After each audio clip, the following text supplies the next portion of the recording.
It's Monday. Happy Monday. Oh my God, it is Monday. That explains why there was 4 accidents on the road this morning. People just don't want to go to work. Yeah, there were ambulances, fire brigades, police in 4 separate incidences. What the fuck? Didn't you say there was a fire? One of them was, yeah. Oh, that's what I mean by accident, whatever. Hold on, sorry. Adjusting the microphone again as usual. Pause. You good? Always questionable, mate. Questionable. She's satisfied for now. Sort of. Ruby is marked absent as of 11 a.m. They only tell just us realised. why. What? Yeah, pretty much. What? Didn't you call? You didn't? Yeah. They're probably freaking out, No. going, she's probably dead. No, that's kind of not what happens. Oh. They just mark you absent and move on with their fucking life. Really? Yeah. That was not the case when I went to school. I think high school takes it a bit more seriously than primary because parents are all over the primary school kids, but high schoolers get a bit more freedom, so they take advantage. Apparently one kid at Hunter's High School has already been suspended for wagging in his year, and he was the problem kid in his grade 6 class too. He's just got issues, this kid. Oh, he probably has a bad home life. I would say so, given how badly he behaves constantly. Anyway. That's sad. I know. It's Olivia and Georgia. Hi. Welcome to the Nurse Ratched podcast.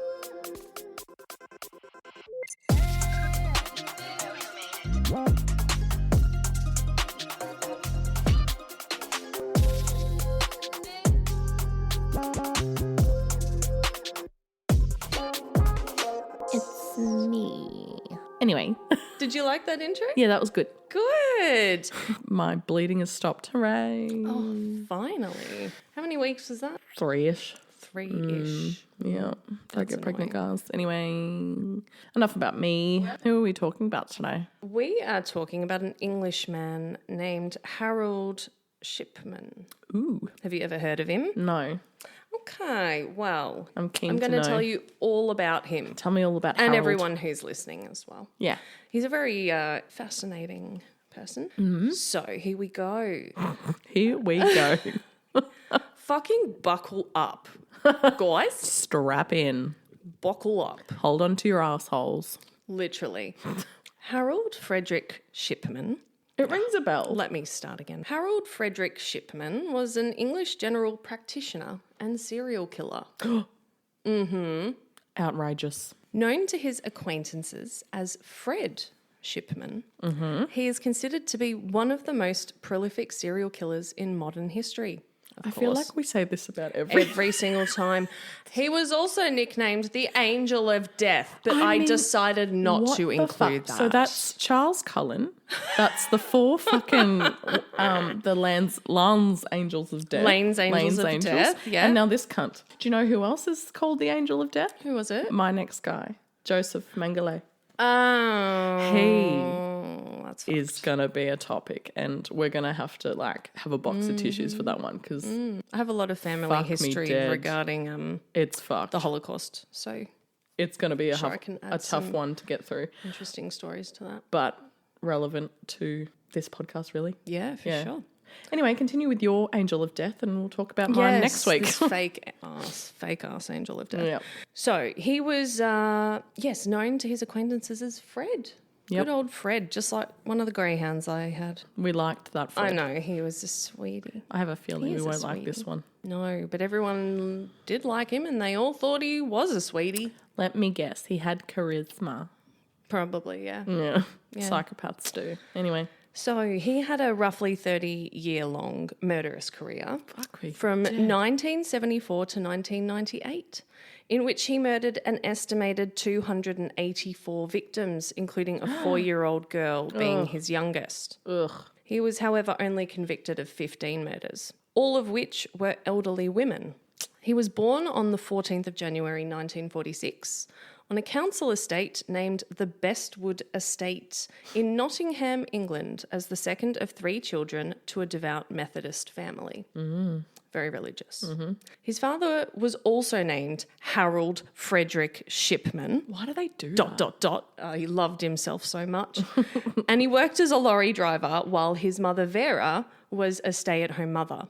Vera is actually the name of my grandmother. Vera. I like the name Vera. Vera. Vera. Little Harold was especially close to his mother growing up. However, she died of lung cancer when he was aged just 17, with her death coming in a similar manner to what became Shipman's own modus operandi. Come again. Modus I beg your pardon. operandi. What does that mean? His mode of killing. Murder? Oh, okay. Yeah. That's a new one for His me. way of killing. Oh, nice. Really? You didn't do legal studies in high school? No. Okay. No. Well, there I we did go. art and drama and photography. I actually won an award for a photography portfolio, and it was called Bleeding Bride, and it was literally pictures of a girl covered in blood in in a wedding dress. I don't know why I won, but I did. Anyway, continue. What you've just told me tells me everything I need to know about you. How did I end up in a podcast about true crime, I wonder? Why are you the way you are? I was also an emo kid. I'm an emo kid. Oh my God, non-conforming same. as can I be. think we've You'd be talked non-conforming about this too if you before. were just like me. I think we've talked about this before and I mentioned my mushroom hair. No. Have I mentioned my mushroom hair? No. Do we need to add this to the Instagram post about hair? Why not? Okay. Send me a mushroom hair picture. What is it? What's a mushroom? What is mushroom hair? I basically just got a razor, a cheap-ass dark green handle with white tip, single blade, Bic shaver, Okay. and I just grabbed some sections and I just shaved my hair. Wow. And I shaved in the layers and I wanted to look like one of my friends who also had a mushroom haircut. And because I thought it was so emo, Yeah. I did that. And then I fucking cried. Yeah. I cried so hard in the mirror and then I plucked my eyebrows way too much as well. So I had like Typical 90s. short Was it things 90s like or this. 2000s? This was the 2000s. 2000s, yeah. The mid to late 2000s. Fucking disaster. The over plucking of the Just like- eyebrows was still a thing, I think. No, like my whole life in middle school as a girl especially is a whole fucking disaster. Do you so agree? fucked. It's Yeah. a disaster. Yeah, it's the worst. Were you going for a wolf cut No. or a mullet? I was going for or- a mushroom cut. I don't know what that is. I'm going to have to Google We that. created it. Oh, that's why I don't know what Yeah. it is. You were going It's to... just something my friend did and I wanted to look like her. What type of mushroom were you going for? Look, I might as well show you the photo Shiitake? now. A field mushroom? What are the poisonous ones called? Death caps. Death caps. That's the I one. wanted to look That's like a the death one. cap. Ruby's clearly not sick because I can see her doing cartwheels in the fucking lounge. The fucking lounge room. I have a child at home today on a Monday morning because she chucked a Amazing. sickie, but she does get frequent tonsillitis, and I did look at her tonsil and it is bright red. And as soon as I walked in, she didn't even say hi. She just goes, I'm sick.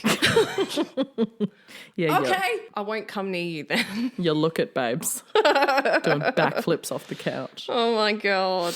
In the later stages of Vera's disease, she often had morphine administered to her at home by a doctor. Yep, as was the Common, time. yeah. Common. Now, despite her terminal condition, Harold watched his mother's pain subside until her death on the 21st of June in 1963. 3 years later, on the 5th of November 1966, he married a lady named Primrose May Oxterby, who Iconic. he had 4 children with. Did he name one of them Harold or Oh, Fred? God, I hope not. I don't know. I don't know, Okay. though. I didn't actually look that I wouldn't up. be surprised. In 1970, he went on to study medicine at Leeds School of Medicine at the University of Leeds, shock horror, graduating in 1970. Right in the serial killer era. Yes. Why were there yes. so many? Because there was no 70s. blood or fingerprint or DNA, DNA technology. stuff, yeah. There was And no CCTV footage. Maybe it was like the hitchhiking and hippie era as well, where everyone's just like getting into other people's cars and That shit. too, yeah. Yeah. Harold's modus operandi, I had to say that so carefully, centered heavily around the situation surrounding his mother's death. He would call on his patient at home to treat a mild ailment. Jane Toppin. Anyway. Inject her with a deadly dose of morphine. It was usually a her. Alter the patient's medical notes to suggest the patient had already been very ill, and then use his apparently very warm and kind presence to encourage the family to opt for cremation over a burial in order to incinerate any evidence of his crimes. Now, Harold's willingness to make house calls to the elderly is what made him be viewed in a really special way in the eyes of the community that he served, which contributed to the reason as to why it took so long to catch him. Yeah, wow. 30 plus years. It is very similar to Jane Toppin, where she fucking was very jolly. Jolly Jane. Yeah. If you look at photos of this guy, I can totally see with a smile on his face how he would look just like a really friendly, chilled out, happy dad. Smiling assassin. Yeah. He looks very friendly and warm and he looks like a nice man. Ugh. They all do, I swear to God. Most of them do, yeah. Some of them look some of them definitely creepy. have Like Cullen, he looked like a fucking he looked creep. like a fucking meth addict, he did. Absolutely. But no, not Harold Shipman. I'll show you a photo of Harold. Okay. He gives me Santa vibes. Yeah, right? Like The beard. He does look harmless, doesn't he? he does. And even as a young guy, like you would look at him and go, yeah, this guy is He's got the serial killer glasses. Is a doctor. Yep. Yeah, he does have the serial killer glasses. You're right, actually. But they all did. My dad had bloody serial killer glasses. He still does. It's because it's the 70s style glasses, that's why. Yes. Oh, here we go. Yeah, on the front cover of a book. Looking wonderful. In his white coat. Yeah, right? Those are pretty much like all the main photos besides his... Yeah, that one's a bit creepy. Other ones, yeah, where after he's been arrested. Yeah. They do look a bit creepy for sure. There you go. Yep, he looks like That's a harmless old who grandpa. I'm talking about. Yeah. He definitely looks like he could be. He looks like I could go up and give him a hug. Like I'd go and give him a hug. Especially that one that picture where he's standing there with his arms open. Yeah. Just like chilling. Arms open wide. Hi, Grandpa. Come and give me a cuddle. Right. I'll stab you with a morphine syringe. So Harold first started working as a doctor at the Pontefract General Infirmary in West Yorkshire. And in 1975 began working in his first official position as a general practitioner at the Abraham Ormerod Medical Clinic in Todmorden, West Yorkshire. Todmorden.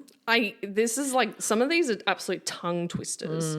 Less than a year later, he was fined £600 and was required to attend a drug rehabilitation clinic in York after he was caught forging prescriptions of pethidine for his own personal use. Oh, naughty. We try and avoid pethidine these days because it has some quite nasty side effects for people, but it's a very, very strong painkiller. And we still do use it, but rarely. Only in very specific circumstances. Like the patients had it before and it worked really, really well for them. So he had a pethidine addiction. I don't know about addiction, but he was using it. Yeah, for sure. He's misusing it. Yes, he was abusing it because he's writing himself a prescription that he shouldn't be taking. So he got fined and that's it. Yes. Okay. Originally. Well, and he had to attend a drug rehab clinic and do a little short program. There. But he kept his medical license, even though he's abusing his privileges. Okay. Yes. Okay. Because this is questionable. In the late 70s. Yep. You got caught doing that now. It's over for you. All over. Now, we're going to jump forward a little bit. In February 1998, the son-in-law of a 77-year-old male patient asked Harold how much longer his father had to live. His father was under Harold's care as his GP. Terminal, obviously. Yeah, I think so. Because Harold responded, I wouldn't buy him Easter eggs.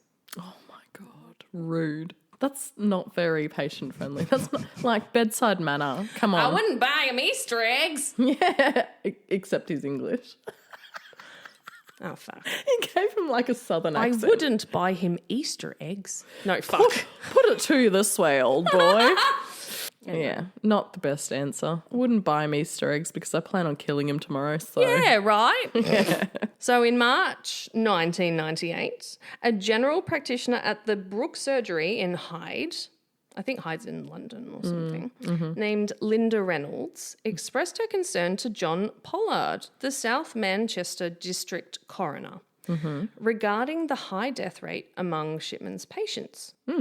someone's picking up on it, which is interesting because they must work together out of a clinic or something. Because he doesn't. Sort of does he work alone? there. Okay, sorry. No, he doesn't. He doesn't work alone. Okay. He worked at an infirmary, then he worked at a medical clinic. So this general practitioner, Linda Reynolds, she went to the coroner and expressed her concern about the large number of cremation forms for specifically elderly women that Harold had been asking to have countersigned by other doctors. So maybe he's contacting this other clinic to have them countersigned. Strange. Yeah. Yeah. And she's like, oh my God, he's sending me so many. Yeah, weird. So an investigation was opened by police. However, they were unable to find sufficient evidence to bring charges against Harold. Yeah, no shit, because the bodies are burnt. Yep. And the investigation was dropped on the 17th of April in 1998, after which Shipman went on to kill 3 more people. As they do when they get away with murder. Yeah, right. In August later that year, a taxi driver by the name of John Shaw became suspicious of something unusual going on at the hospital as he noticed that many of his elderly customers he took to the hospital, while seemingly in good health, would die while under Shipman's care. So they would go in and they wouldn't come out. Wow. And they were just going for a checkup. Right. So this resulted in him notifying the police that he suspected Shipman of murdering potentially 21 women. Fucking hell. That's a big claim. That he isn't had it? taken to the hospital. It must be a small town, like that everyone knows each other. Yorkshire? Yeah. Yeah. It's like, hey, I'll see you in the Arvo when I pick you up from the hospital. Maybe. Yeah. They might be going in for routine shit. Yeah, Or maybe exactly. Like just checkups and stuff, mild ailments. So Harold's last victim in particular was a woman named Kathleen Grundy, a former mayor of Hyde. Oh. Who was found dead at her home on the 24th of June 1998. Harold was the last person to see her alive, and he later ended up signing her death certificate, citing the cause of death as being from old age. That is not a correct cause of death. No doctor would say No, they would say old like age. natural causes due to something. old age. I don't know. However, Kathleen Grundy's daughter, Angela Woodruff, who was a solicitor, became concerned when a fellow solicitor named Brian Burgess informed her that a will had apparently been made by her mother and that there were doubts about its authenticity. Oh, as in it's been forged by someone else. Naughty. The will conveniently excluded her daughter Angela and her 3 children now. What the fuck? But somehow left £386,000, that is 780,000 Australian dollars, to Shipman. What the fuck? Oh, that's not subtle at all. Like, come Daughter on. and grandchildren are getting shit all, Fuck all. and the GP is getting all of it. Because that's normal. Yeah. He tried to claim that it was because, she wanted to repay him for They caring were fucking. so much. Like, No, there's she wanted. no logical reason why. He claimed that she wanted to repay him with everything she had Very much a Jane Toppin vibe. for helping her. Yeah. Ridiculous. So yeah, 780,000. Fucking hell. 386,000 British pounds. The audacity. And there was also the fact that Shipman insisted that an autopsy wasn't necessary on Kathleen. So solicitor Brian Burgess then urged Angela to go to the police, who began an investigation and decided to exhume Kathleen Grundy's body. Oh, she didn't have a cremation. No. Good. He wasn't able to convince Swindle all of that. them. Yeah. Her body was found to contain traces of diamorphine, also known as heroin, when they tested her liver. This drug is often used for pain control in terminal cancer patients. Unsurprisingly, Shipman claimed that Grundy had been a drug addict Oh, for fuck's sake. and showed them some medical notes he had written in his computerized medical journal. I love how Oh, they... because that's evidence. I know. I know. I love how they were like so specific in all these things I read about computerized medical journal. Like this was the latest and greatest thing in the 90s. Yeah, I suppose it was. However, police examination of Harold's computer showed that his entries of medical notes that he'd made were written after Kathleen's death. Retroactively. Yeah, that makes Yeah, sense. right. Not sus at all. He's not very fucking smart, is he, for a GP? That's why he's a GP. Yeah, I guess. No offense, guys. No offense to the GPs out there. You do a good job, but you could do way better. Cat. So, after Shipman was arrested on the 7th of December 1998, he was found to own a typewriter of the same type used to make the forged will. And they also found a fingerprint of his on the actual document. Jesus Christ. As the police continued to investigate, they discovered a pattern of his administering lethal doses of diamorphine, then signing those patients' death certificates, and then falsifying their medical records to make it look like they'd already been in poor health. They also discovered that in one particular instance, Harold had administered 12,000 milligrams of diamorphine What the fuck? to one of his patients, which is more than enough to kill 360 people. Fuck me dead. 12,000 milligrams. Let's just give you guys an idea. So a morphine vial, for example, is 10 milligrams, or it comes in 50 for an infusion, but we usually use the 10 milligram ones. And you draw it up into 10 mils. Yeah, so it's 1 milligram per mil. And we give it 1 to 2 milligrams at a time. And patients generally cannot have like more than 10 to 30 milligrams, depending on what kind of procedure they've had. So just think 12,000 milligrams compared to the 1 to 2 milligrams we give every 5 minutes. It's like, why? That's like dosing 360 people Yeah, with a lethal amount. It's the definition of overkill. Like, how many bloody vials do you need for that? He's wasting it. He's insane. He's wasting it. Really got to make sure this one's dead. Yeah, weird. Like, what the fuck? So strange.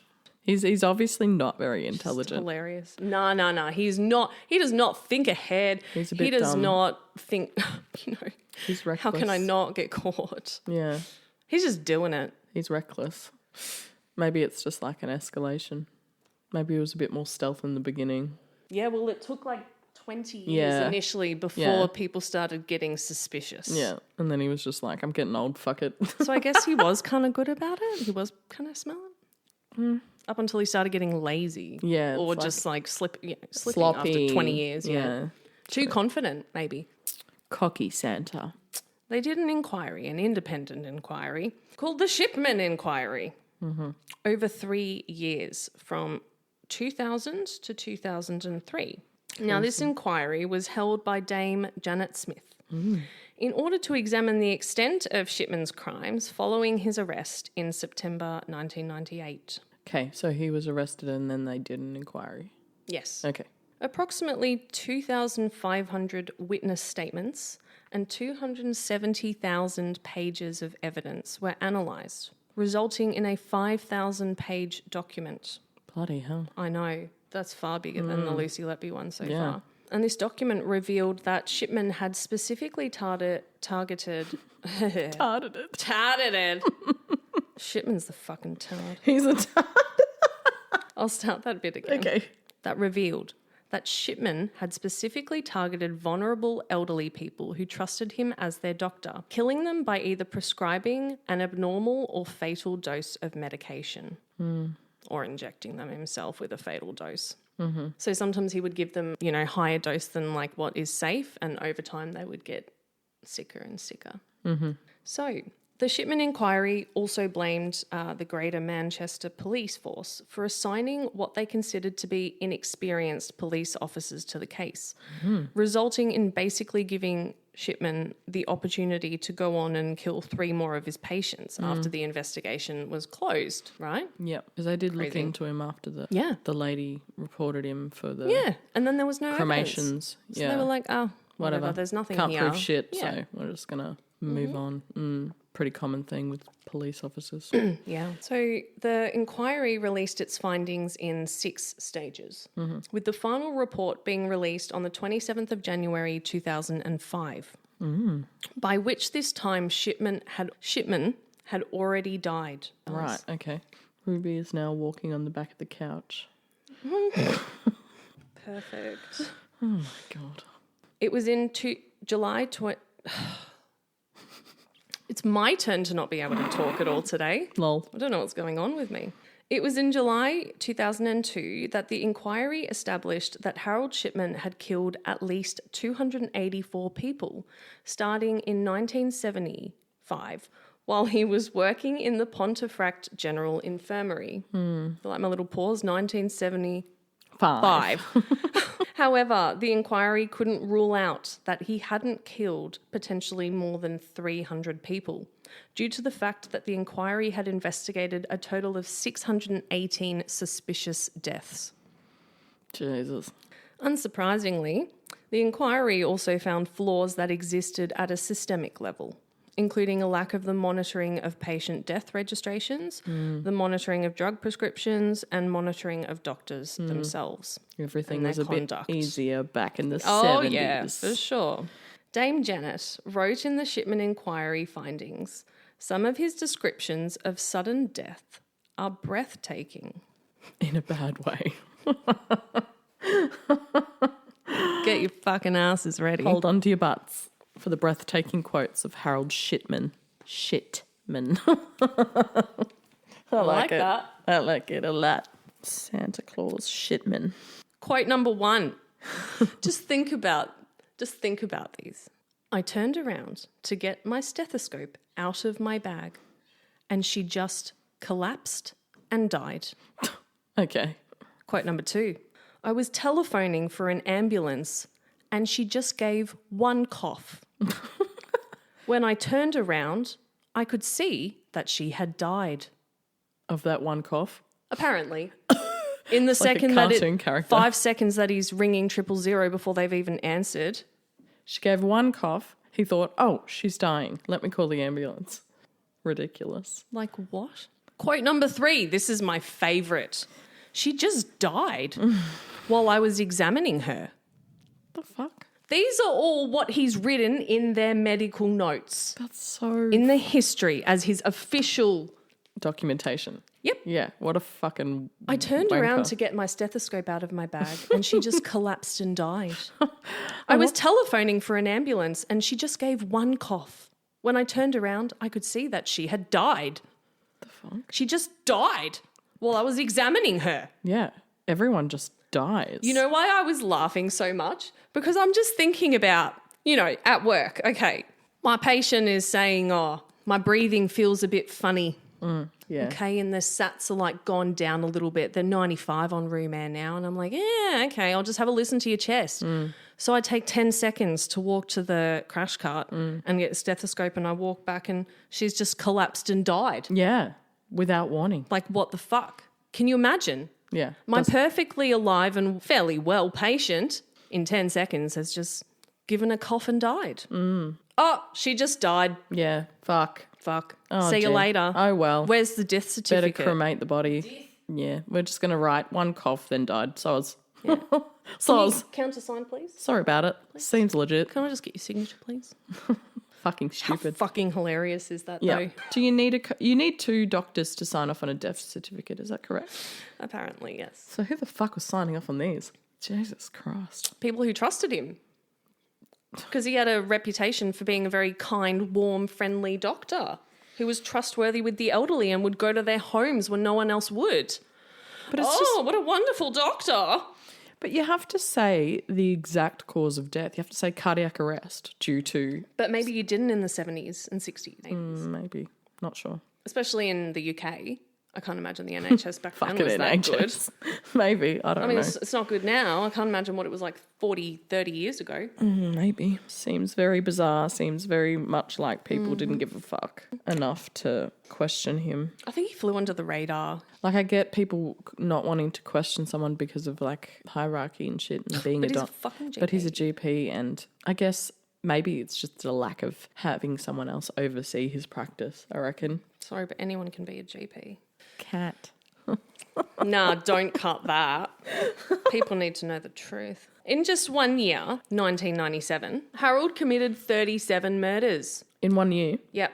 Well, they could only convict him of the 15, but they're pretty sure he committed 37 in that 1 year. Meaning that he killed at least a patient every 10 days or so. Gotta keep it regular. He's on a rampage at this point, isn't he? Yeah, you need that regular dopamine fix. Harold Shipman's trial began at Preston Crown Court on the 5th of October 1999. where he was sentenced to life imprisonment with a whole life order after being convicted of murdering 15 female patients by lethal injection of diamorphine while they were under his care between 1995 and 1998.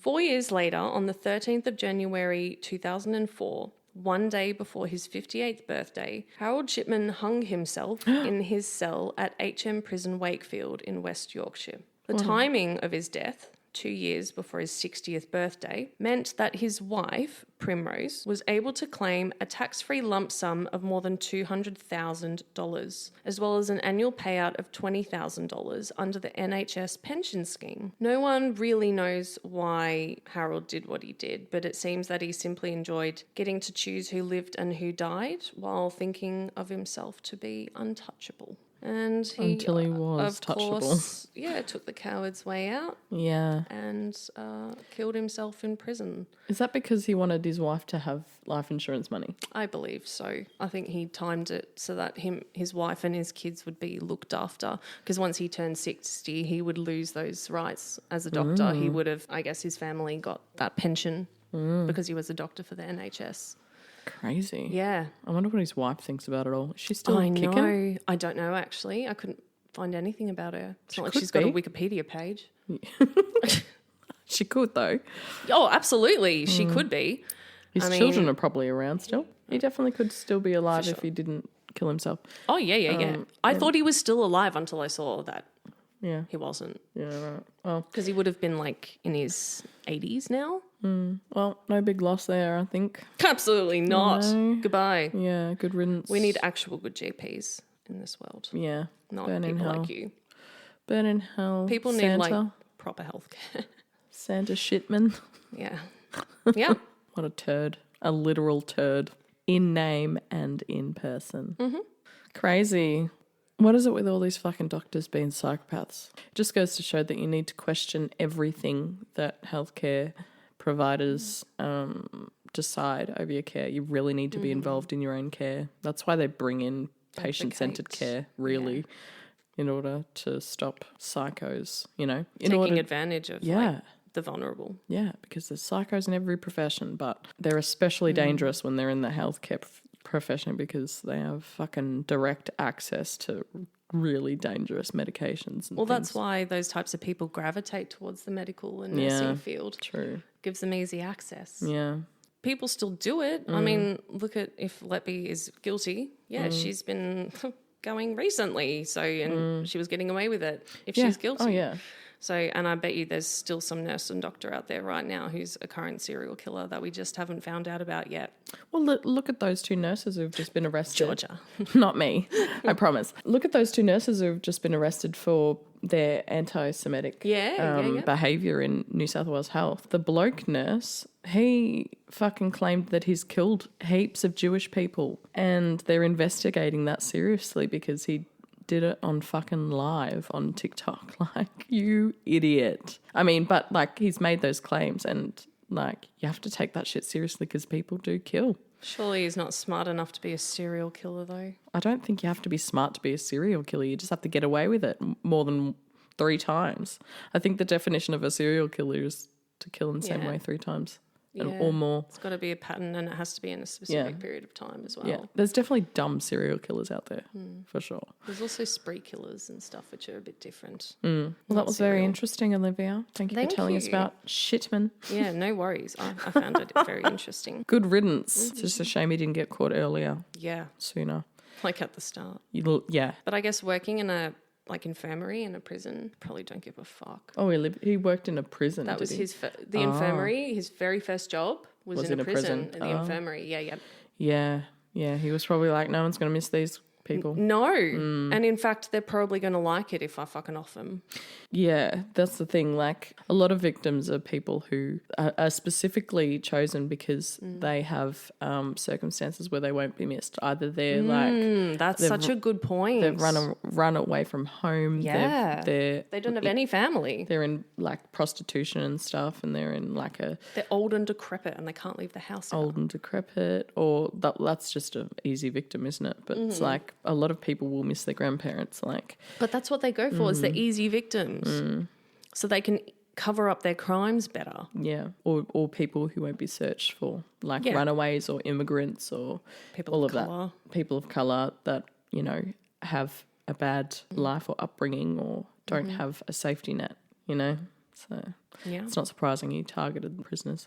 Yeah. Fucking insane. Well, There you go. yeah. That's Harold Fredrick Shipman. Next week we're talking about Joseph Mengele, the psychotic doctor in Auschwitz. It's going to be a very interesting...